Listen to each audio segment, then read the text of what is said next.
বন্ধুরা আমার গভীর মনোযোগ, আমার আপনার নবী হুজুরে আকরাম সাল্লাল্লাহু আলাইহি সাল্লাম ওনার জীবনীতে উনি যে কয়টা যুদ্ধে সংগঠিত হয়েছে, কোন একটা যুদ্ধের মাঝে উনি কাফেরদেরকে আহ্বান করে নাই, ও কাফেররা তোমাদের সাথে আমাদের যুদ্ধ, তোমাদের সাথে আমাদের জিহাদ, তাদেরকে আহ্বান করে নাই। তার কারণ কি? কাফেররাই আমার মুসলমানদেরকে আহ্বান করছে যে তোমাদের সাথে আমাদের যুদ্ধ। বন্ধুরা আমার গভীর মনোযোগ, আমার আপনার নবী নবীদের নবী বিশ্ব নবী মুহাম্মদুর রাসূলুল্লাহ সাল্লাল্লাহু আলাইহি সাল্লাম উনি কখনোই কিন্তু কোন কাফেরদেরকে আহ্বান করেন তোমাদের সাথে আমাদের যুদ্ধ, তোমরা যদি ইসলাম ধর্মের দীক্ষায় যদি দীক্ষিত যদি না হও তোমাদের সাথে আমাদের যুদ্ধ।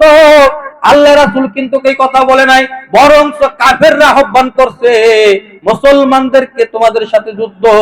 আমার আপনার রাসূল সাল্লাল্লাহু আলাইহি সাল্লাম কি করলেন? আত্মরক্ষার জন্য উনি হাতে তরবারি নিয়েছেন, আত্মরক্ষার জন্য উনি যুদ্ধ করছেন। কন্যা সুবহানাল্লাহ। বন্ধুরা আমার, একটা হলো আত্মরক্ষার জন্য যুদ্ধ করা, আরেকটা হইল মানুষদেরকে হত্যা করার জন্য যুদ্ধ করা। দুটো কি এক না?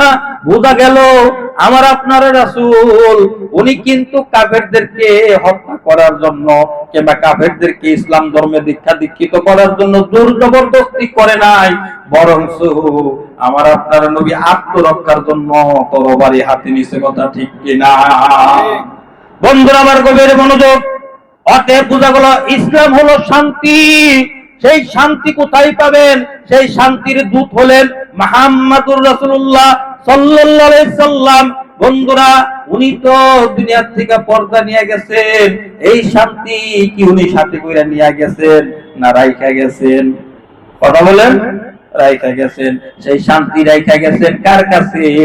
ওনার পদাঙ্ক অনুকরণ অনুসরণ যারা করে, হক্কানি উলামায়ে কেরামগণ। কন্যা সুবহানাল্লাহ। তাহলে বোঝা গেল উনি শান্তি যার কাছে রাইখা গেছে, যারা এই শান্তির মিশন যারা চালিয়ে যাচ্ছে, কিয়ামত পর্যন্ত শান্তির মিশন চলবে। অতএব সেই শান্তি খালি খুঁজি, শান্তি কোথায় পাই? শান্তি পাইতে গেলে শান্তির জায়গায় আমাদের যাইতে হবে। কথা ঠিক কিনা?